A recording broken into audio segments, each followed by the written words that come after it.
أعوذ بالله من الشيطان الرجيم بسم الله الرحمن الرحيم وبه نستعين وهو خير ناصر ومعين قال الحكيم في قرآن الكريم إن المبذرين كانوا إخوان الشياطين وكان الشيطان لربه كفورا۔ سورہ اسراء کی آیت نمبر 27 میں ارشاد ہو رہا ہے، بے شک اسراف کرنے والے شیطانوں کے بھائی ہیں، وَقَانَ الشَّيْطَانُ لِرَبِّهِ، اور شیطان تھا اپنے پروردگار کے لیے کفورا، ہمیشہ کفران نعمت کرنے والا، کثرت سے کفران نعمت کرنے والا۔ عزیزان محترم، اگر ماقبل آیت کو ہم ملاحظہ کریں اور اس آیہ مجیدہ کو دیکھیں تو واضح طور پر ارشاد ہو رہا ہے کہ دین اسلام دین اعتدال ہے، اعتدال کا دین ہے، اس میں نہ تو افراط ہے نہ ہی تفریط ہے۔ اعتدال سے ہر چیز میں اعتدال ہونا چاہیے، عبادت میں اعتدال ہونا چاہیے کہ روایات نے کہا اقتصاد فی العبادہ، اقتصاد یعنی اعتدال۔ حتیٰ انفاق میں گزشتہ آیت میں وَآتِ ذَا الْقُرْبَى حَقَّهُ وَالْمِسْكِينَ وَابْنَ السَّبِيلِ وَلَا تُبَذِّرْ تَبْذِيرًا، انفاق کے بارے میں ہے کہ دے دو، انفاق کرو، لیکن انفاق میں بھی وَلَا تُبَذِّرْ تَبْذِيرًا، انفاق میں بھی ہے کہ اسراف نہیں کرنا، سب کچھ اٹھا کے نہیں دے دینا۔ لہذا یہ اس سے بہتر آیت اسراف کو روشن کرنے کے لیے، اسراف کی تحقیر کرنے کے لیے اس سے بہتر آیہ مجیدہ نہیں ہے۔ آج اگر ہم دیکھیں ہماری زندگی اسراف کا شکار ہے، بچے جو تعلیم پڑھ رہے ہیں وہ بھی اسراف پر ہے۔ نصاب کو دیکھ لیں، ایسی لا یعنی قسم کی چیزیں آپ کو نصاب میں ملتی ہیں، بچوں کے نصاب میں سلیبس میں بکس میں ملتی ہیں کہ جس کا کوئی فائدہ نہیں ہے۔ اسراف کو اگر بہتر انداز میں سمجھنا ہے تو 4 چیزوں کو آپ اپنے ذہن میں رکھیے۔ جو چیز ہے کیا اس کا جاننا میرے لیے واجب ہے؟ کیا میرے لیے وہ مستحب ہے؟ کیا وہ پرسنلی میری مشکلات کو دور کرنے کی اہلیت رکھتی ہے، میری مشکلات اس سے دور ہوتی ہیں؟ اور چوتھی چیز یہ ہے کہ کیا سوسائٹی کی مشکلات کو یہ چیزیں ختم کرنے کے لیے کافی ہیں؟ آج آپ کو نظر آئے گا جو بچوں کے سلیبس ہے اس میں کئی ایسی چیزیں ملیں گی کہ نہ تو بچے کی کوئی مشکل حل کرتی ہیں، نہ سوسائٹی کی حل کرتی ہیں، نہ واجب ہیں جن کا جاننا، نہ مستحب ہے، اور بس لگے ہوئے ہیں بچے ان چیزوں کی یاد کرنے میں۔ اچھا، اپنی دیگر زندگی کو دیکھ لیں، قرآن کیا کہہ رہا ہے؟ ان المبذرین، بے شک اسراف کرنے والے، نعمتوں کو ضائع کرنے والے، کانوا اخوان الشیاطین، وہ شیطان کے بھائی ہیں جو ضائع کرتا ہے۔ آج صلاحیتیں ضائع ہو رہی ہیں، ہر چیز اگر آپ دیکھیں تو انسان کی زندگی ضیاع پر مبنی ہے، ضیاع پر مبنی ہے، استواری پہ مبنی نہیں ہے۔ آج ہم کوئی چیز استوار نہیں کر رہے، کوئی چیز بنا نہیں رہے، بلکہ ضائع زیادہ کر رہے ہیں۔ بہت خوبصورت کلام نہج البلاغہ میں حضرت امیر علیہ الصلوۃ والسلام کا، امیر بیان نہج البلاغہ میں فرماتے ہیں کہ جب ایک انسان کی روح اس کے جسم سے قبض ہو رہی ہوتی ہے اور اس کی آنکھوں اور ہاتھوں سے جب اس کی روح کو کشید کیا جاتا ہے، کھینچا جاتا ہے، تو یدبرو، مولا فرماتے ہیں اس وقت یہ تدبر کرتا ہے، یا یفکرو، اس وقت یہ سوچتا ہے، فکر کرتا ہے، فیما افنا عمرو، کہ میں نے اپنی عمر کہاں ضائع کر دی۔ اگر ہم کہیں تو یعنی اس وقت یہ اپنے ماتھے پہ شاید اگر اس کے جسم میں، اس کے ہاتھوں میں جان ہو تو ہاتھ مار کے کہے کہ میں اپنی عمر جو پروردگار نے دی تھی کہاں ضائع کر چکا ہوں۔ اس وقت یہ فکر کرتا ہے اور سوچتا ہے۔ لہذا ہمیں آج سوچنا چاہیے کہ ہم اپنی عمر کہیں ضائع تو نہیں کر رہے۔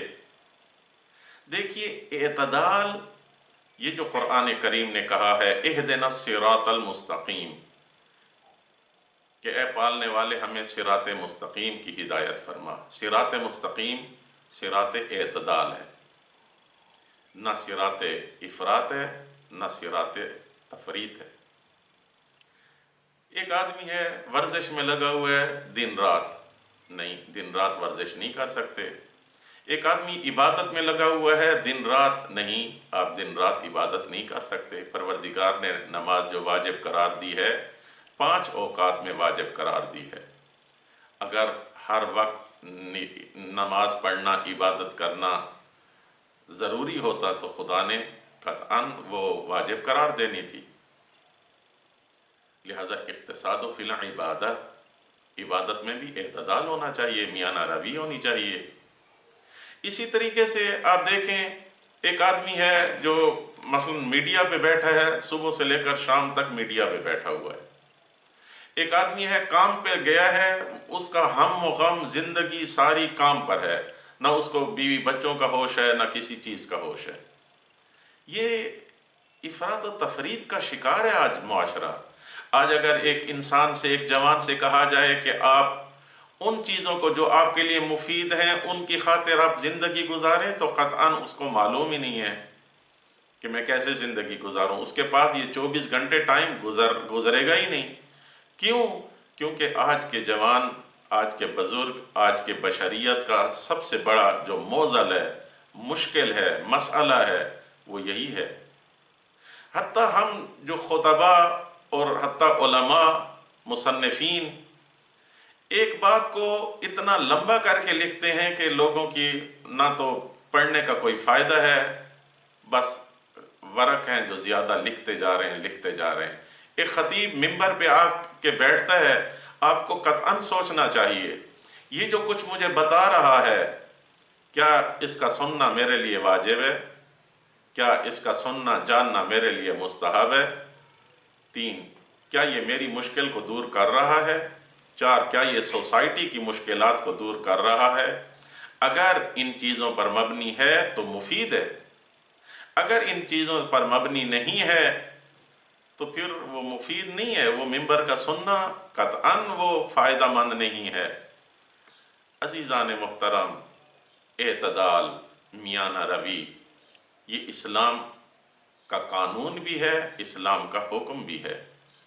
جیسے آپ کی خدمت میں عرض کر چکا ہوں، ان المبذرین، اگر آپ قرآن کریم کا مشاہدہ کریں تو وسوسہ شیطان بھی آپ کو ملتا ہے کہ شیطان وسوسے کرتا ہے۔ ولایت شیطان بھی آپ کو قرآن کریم میں یہ مفہوم بھی موجود ہے۔ واحد آیہ مجیدہ جس میں قرآن کریم نے شیطان کو ہمراہ اور بھائی بتایا ہے، اخوان الشیاطین، وہ یہ اسراف کرنے والے، ضائع کرنے والے، چاہے اپنی عمر کو، چاہے اپنی صلاحیتوں کو، چاہے اپنے نعمتوں کو، ہر چیز کو جو ضائع کرتا ہے وہ شیطان کے بھائی ہیں۔ اگر اس کے ہم دیکھیں پیغامات کو اگر ہم ملاحظہ کریں تو پہلا پیغام یہ ہے کہ اسراف یعنی نعمتوں کو استعمال کرنے کی بجائے انہیں پامال کرنا، یہ شیطانی کام ہے۔ اور قرآن کریم نے فرمایا وَقَانَ الشَّيْطَانُ لِرَبِّهِ كَفُورًا، جو یہ کام کرتا ہے وہ کفران نعمت کرتا ہے۔ بس پہلی بات یہ ہے کہ جو بھی اپنی عمر کو ضائع کرتا ہے، جو بھی نعمتوں کو ضائع کرتا ہے، وہ کفران نعمت کر رہا ہے۔ دوسرا پیغام، ان المبذرین کانوا اخوان الشیاطین، پروردگار عالم نے تحقیر کی ہے، اسے میڈل نہیں دیا جو اسراف کرنے والا ہے، بلکہ اس کی تحقیر کی ہے۔ لہذا معاشرے میں ہمیں اگر قرآنی مزاج نافذ کرنا ہے تو ہمیں قطعاً یہی کام کرنا پڑے گا۔ یہ تربیت ہے، تربیت قرآنی۔ جو بھی ضائع کرتا ہے کسی بھی چیز کو، اس کو تمجید نہیں کرنی چاہیے، اس کی تعریف نہیں کرنی چاہیے، بلکہ اس کی تحقیر کرنی چاہیے۔ یہ دوسرا پیغام تھا۔ تیسرا پیغام جو یہ آیہ مجیدہ رکھتی ہے کہ جیسے انما المؤمنون اخوہ، مومن مومن کا بھائی ہے، چونکہ ہم مسلک ہے۔ اسی طریقے سے ان المبذرین کانوا اخوان الشیاطین، جو اسراف کرنے والے ہیں وہ شیطان کے بھائی ہیں۔ مومن مومن کا بھائی ہے، لیکن اسراف کرنے والا جو اعتدال کے راستے سے ہٹ گیا ہے وہ شیطان کا بھائی ہے۔